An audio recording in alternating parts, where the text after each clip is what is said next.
So we're going to talk relationships and even divorce. This is something that I can speak about from firsthand.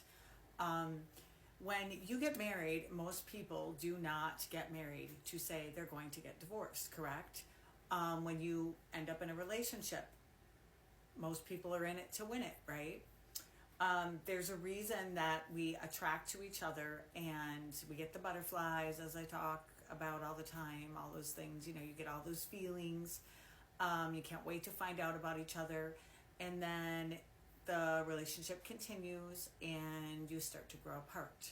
You find you have other interests. You're not trying to impress each other so much. You're not trying to look good for each other or yourself, all these things, right?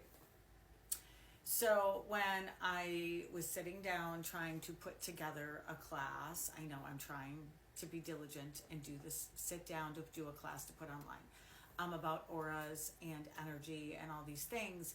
It reminded me when I looked at it that we both have the Kundalini rising, which is, for those of you that do healing, you know what that is, right? The serpents within, and then they crisscross through the chakras and yeah, all that. But anyway, we have feminine and masculine energy within us. And back in my day when I was younger, I was raised in a household where my mom did work, but she worked part-time, and my dad, brought home the bread and butter. That's just the way it was. And then when I got married, my husband worked on the road and I worked part-time at home and took care of the house and our children, right?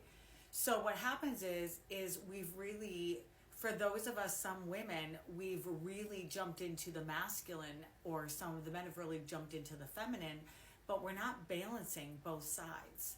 So we wonder why we're struggling, why we're frustrated, and then you go into a relationship and you want them to pick up the slack. And first you got to heal yourself. First you need to fix you, right? And figure out, okay, what is it that I do want? And how does this look? Because when you're in a relationship, you need to balance each other. You need to say, we're a team, right? This is what I want. Don't forget the date nights. Don't forget the intimacy. Don't forget this, those things. If you have children, if you both work and you're tired and whatnot, once a month, find each other. Find each other in the dark night, because you're going to lose that. Do something new. Keep it fun. Keep it, just lighten up. Life is too freaking serious, people.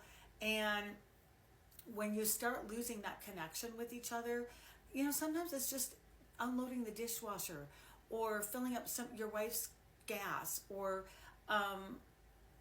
the women making them their favorite meal and bringing it to them in front of their favorite TV show. It doesn't matter. You know what your significant other wants, right?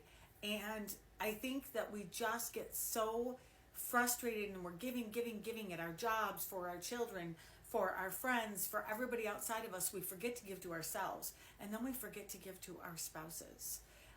It's like building a house and having the roof blown off and just sitting there letting all the elements come pouring in, right?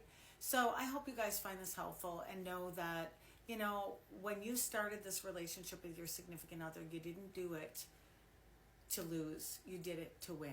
So stay with it, stick with it. And if you've come to that point where there is no fixing it, no amount of counseling, no amount of anything, then let go, but let go nicely, because you both have to start over. Don't do it bitter, because when you're bitter and you're angry and you're upset, all you do is cause dis-ease, which turns into disease within your body and your significant other, and everybody else outside of you is the one that makes the money, and you guys suffer.